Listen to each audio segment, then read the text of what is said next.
time the film was popular, by the time that the film started, it wasn't considered a popular or productive medium. A lot of people did a lot of pretty hilarious, I guess this is my favorite picture. It's a guy literally hacking copies of his own film in half so that no one could pirate them. So it's like kind of DRM for the 1920 set. But essentially, there was this kind of notion rooted in this historical conception of games that, like, there's all these old games, no one was respecting them, no one was talking about their history as much, we're going to lose them unless we do a lot of preservation efforts to keep those objects around. And my realization is that we're actually doing a lot of that in the game community, and nostalgia has kept a lot of that safe. And going forward, we're going to have this kind of inverse problem with games and software and data in general, where we can't keep up with the amount that is being created, and we're going to just lose a large percentage of it because it's not, I guess, containable in that way anymore. And that the technical challenges dealing with network objects are also much, much more complex and demanding. And so you will not, instead of losing a lot of the percentage of the earlier objects, you're actually going to continue going forward in the future, just losing more and more of the stuff that's getting created right now. And this kind of brings me to my last point, where the earlier model that I've been talking about was where you kind of save the right half of the diagram, the system, to give you some expression of what's going on with the human and like recreate the history that way. But it's going to actually become more of a, I guess, the task is now, or in my estimation, the task is now, we're going to have to do a lot more work to actually just record what's going on with the games and the applications as a way to reveal like how the system interactions actually worked at that point in history. So instead of trying to get all these network objects running and emulated and saved for all time, I think it's going to have to be a more of an effort to record how people use these objects in practice and see how these interaction paradigms work in more traditional archival formats, just so that we have some of the history saved, because I don't see dealing with the other problem in any sort of significant manner other than for things that would be deemed, I guess, very significant. Like the only network object that I can think of that has the level of scrutiny that you could bring to bear is the recent work being done with like World of Warcraft server emulation, where people have reverse engineered the entire production server for World of Warcraft games, and so they can run their own servers against, they can run the original World of Warcraft client against, just free versions of the server software without Blizzard's knowledge or consent for the people who made the game, right? But that's incredibly rare. That's like 10 instances of a largely networked game object that has a significant emulation or preservation aspect behind it. And I don't see that being, feasible for longer term. Now, the idea for gameplay preservation was first introduced into my brain by James Newman, who's actually talked in this series before. In a book called Best Before, which was written in 2012, his desire for gameplay preservation was much more focused on thinking that the interesting things happening with games right now are how people are playing them and less about the data. And he was also a lot more fatalistic about the ability to emulate older games. There's not a lot of discussion of the problems with future and network stuff in this book. It's more about, giving up on trying to save everything that has existed in the past and just getting into trying doing gameplay analysis, of gameplay preservation of, what has existed. And so you have this idea now that the development process and technology stays on this side, and then sociocultural studies and embodied experience is going to be more of the way that you're going to find out about the right half of the diagram going forward. This is a little bit more sketchy. We can talk about this if you have questions about this later. But the idea that you can get everything you need for the right half of the diagram going forward, especially for modern systems, is going to get increasingly more difficult. Another part of the gameplay preservation that was not present in Newman's work that's kind of become incredibly popular right now, these are kind of things I just talked about, that it's easier to have to record a video of a game and store it in a current repository because institutions know how to deal with video a lot better than they know how to deal with software objects. That's essentially makes it more future-proof for right now. But that the I guess the preservation activity of this type is actually kind of going on right now in a large mass scale. That's just not being thought of in the same way as I think other preservation activities have been thinking of. There's like Let's Play videos on YouTube. There's people streaming hundreds and hundreds of hours of their interactions with these games online. And there's a lot of, I guess, game cultural outputs focused on people exploring and interacting with existing gameplay that can be leveraged or, like, I guess, turned towards a better, basis of study and research for future game analysis and future game studies. Okay. So, I guess the general summation here, the current preservation paradigms do not properly consider the future of what we need to have for preservation paradigms. The study of game history and game technical stuff will actually be dependent a lot more on non-software and non-technical records going forward, just as an instance of how difficult it is to maintain and take care of these things. And that I think going forward for specific preservation activity, we really need to leverage in a significant way the fact that there is a lot of activity right now going on to preserve how people are playing games, how people are interacting with interactive software online, and it isn't being thought of as like historically significant preservation. Because it is, and it may end up being like one of the main ways in 100 years we find out how people interacted with network objects right now. Will not be having the actual network objects, but just having all these records that people were kind of creating for themselves. This is a work currently funded by the IMLS, Institute for Museum and Library Services, and National Endowment for Humanities, some of the projects I mentioned. And then this is links for the current work that we're doing on metadata description and on stuff that we have done on game development documentation practice. Thank you.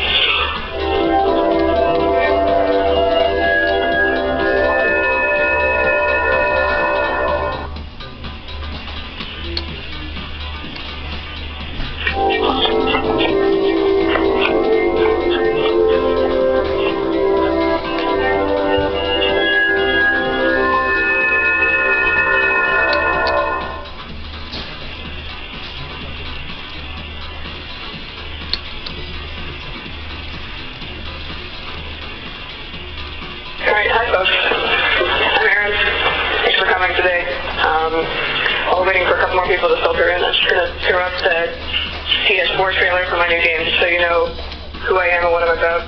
I made this game called Gravity Ghost. It's a peaceful physics platformer set in outer space. It tells the story of a ghost girl who is looking for her friend, the ghost fox. And along the way, you find out about the girl's kind of journey when she was alive. And it's kind of a bittersweet story. I'm not sure you'll be able to hear the music, but...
PC, Mac, or Linux, and then we're bringing it to PS4 this year, so that's pretty exciting. It's a culmination of a long journey in video games, which I'll sum up for you, hopefully right now. Cool. Good. So, welcome everyone. Thanks for the nice pre-introduction. So it's my pleasure to introduce today's speaker, Erin Swink. Currently, she's the creative director of the Games and Playable Media's Master's Program at University of Southern California in Santa Cruz, but actually not in Santa Cruz itself, but at the Extension campus they have here in Silicon Valley. So Erin actually has a bachelor's in science and also psychology, worked in research for a bit, but then on the side she was already making games and kind of discovering that's where her true passion lies, and so she left academia to some extent and now came back. So in these intermediate 10 years or so, she created a number of independent educational games. Among those, what we just saw, the latest title, Gravity Ghost, which got critical reviews, raving reviews for the PC and will come out soon for the PS4. She also has a consultant company called Ivy Games, and she has also received some acclaim. For example, the Fast Company named her among the most influential women in technology in 2011. So it's a pleasure to have her here, and her title of her talk is How to Use Video Games to Send a Message. So welcome, Erin. Yeah, thank you all so much for being here. Show of hands, how many of you are students? Well, not as many as I thought. And the rest of you, do you work for Stanford? Or for the university? Cool, very cool. Anybody just hear about this and decide to come in and check it out? Oh, cool, great. So the subject of my talk is how to use video games to send a message, and I interpreted this pretty broadly, but I'm going to talk about my background in first educational games and then environmental activism, which is something I'm doing now. Eventually I will come to tell you why I'm wearing a penguin hat on this screen cap from a Twitch stream, but that will come later. As Ingmar mentioned, I'm the creative director of the Games and Playable Media Masters Program at UC Santa Cruz, and before that I spent 10 years as an independent game developer. Just wanted to thank you all for having me here. I've never been to Stanford before, and I just know it by name and reputation, so this is all very exciting for me. My first game had pretty humble origins. I used Microsoft Paint to make the graphics. This was 2005. I was a freshman at university, and I was just, I think, procrastinating on exams. It's been so long I can't really remember, but I think that's what I was doing. I just started posting art to an internet forum saying, does anybody want to help me make this game?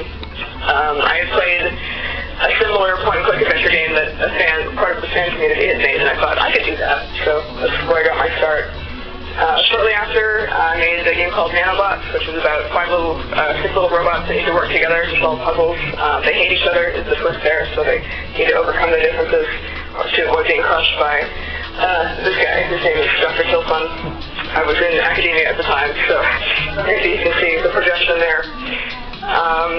This is kind of a joke game I made in about a month with some friends of mine at a kind of a game-making getaway. The idea is it's like a remake but worse than the original. We call it a demake, and it's a demake of American McGee's Alice, which is an Alice in Wonderland game. I kind of reimagined if it had been made as a piece of Soviet propaganda. These are all still available. You can get this from my website, livelyivy.com, if you're really interested. And then this is Puzzlebots. This was my first commercial game.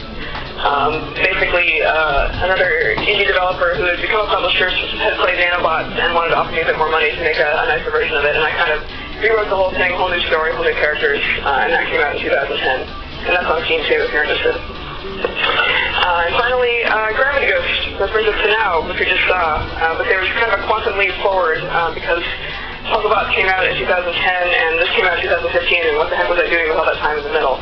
Well, the answer was I didn't have enough money to make a good game like this, so I needed to go and find a job. And just for a little bit of bragging rights, I guess, on the Steam page currently we're still sitting at like 96% positive reviews. Maybe part of it's like not a lot of people have found it yet. Maybe the really mean people haven't discovered the game yet, so maybe I'm just thriving in obscurity here, but we'll see. But that kind of missing time in there, I worked on an educational game up at the University of Wisconsin.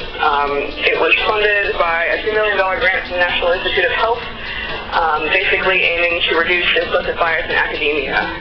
And the game we ended up making is called Fair Play. In it, you play as a grad student named Jamal who's trying to climb the academic ladder. And the target audience of this game was academic faculty who make hiring decisions, hoping, through this game we could make them aware of their own biases, implicit biases, ways that might be discriminating against people and not even realize it. So I come here to my first point in the talk. If you're going to be using video games to send a message, know your audience and know really who you're trying to reach. In this case, with the grant for Fair Play, the target audience was explicit. It was academic faculty making hiring decisions.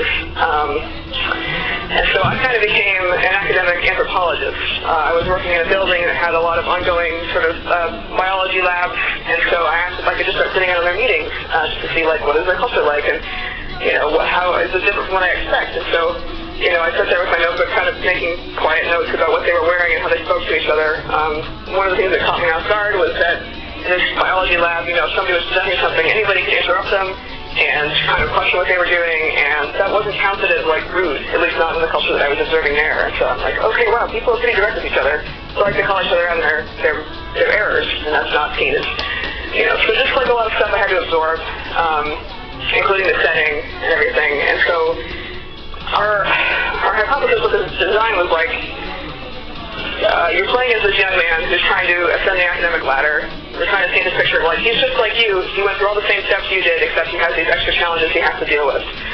And so basically embedding it as much as we could in that academic culture was what we did. And so the setting of the game, this basically looks like the University of Wisconsin if you've been there. This is the outdoor sort of patio area right by the lake. The things you're able to talk about, the things you're doing in the game, these are all goals of an academic aspiring faculty member. So you're writing papers, you're getting grants, you're making connections, you're networking.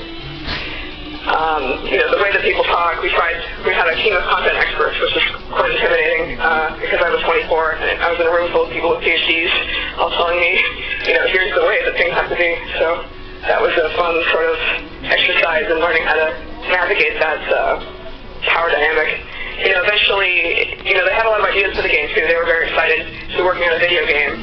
And they had ideas maybe when Jamal is sad, he gets smaller on the screen. And I'm like, okay, I don't think that's a good idea, but I don't want to insult you. So we ended up basically drawing this line that said, tell you what, we'll work on the game and put in the content, and then we'll show it to you, and you tell us if what we've made is accurate to the research and what needs to be taught in this game. And that worked out really well. So learning how to set those boundaries was as important as developing the game itself. But yes, working with content experts was a great experience. And so we put, emphasis in the game, sort of in the environment as well as the text, places where Jamal would experience sort of feeling like an other. And along the way, you encounter these sort of bias situations. And the point, of course, is to teach the player about these biases and what they're called. So, you would learn about what these biases are, and then it would kind of softly quiz you on what they were. It's an educational game. It's not going to be the most fun thing. But they all had names, and hopefully that would let people recognize these things in real life when they encounter them. So I didn't actually, should have put this in my presentation, but I didn't. The research is very good that came out of this. The game was featured on the front page of the University of Wisconsin website in 2014, and I encourage you to go look up Fair Play and the very good research that's come out of that. But mainly, it seems like this game really does help people empathize. And my favorite story to come out of this was an email I got from somebody who worked on the team, and it was from somebody who had played the game, also brought their 11-year-old son, and this stood out to me. Because the game made him realize that I could be hurting other people's feelings without knowing. Now that I realized that I could do better. And I actually started crying when I read that because it was, a year of my life working on this prototype. And it was actually the moment I most felt proud of as a game designer.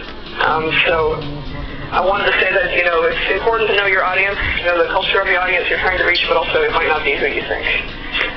So that's sort of my advice on making educational games, is really know who you're making them for. An important caveat I wanted to talk about, which is if you begin making educational games, other people will become interested in hiring you, and I had a couple of opportunities roll my way that I passed on. And one of them came from something that sounded actually pretty benevolent. The pitch was a game to help women learn to run their business. It was going to be a phone game, accessible, to make it accessible to people who don't have a desktop PC at home. So, people who might not, I ended up learning a bit more about what they wanted.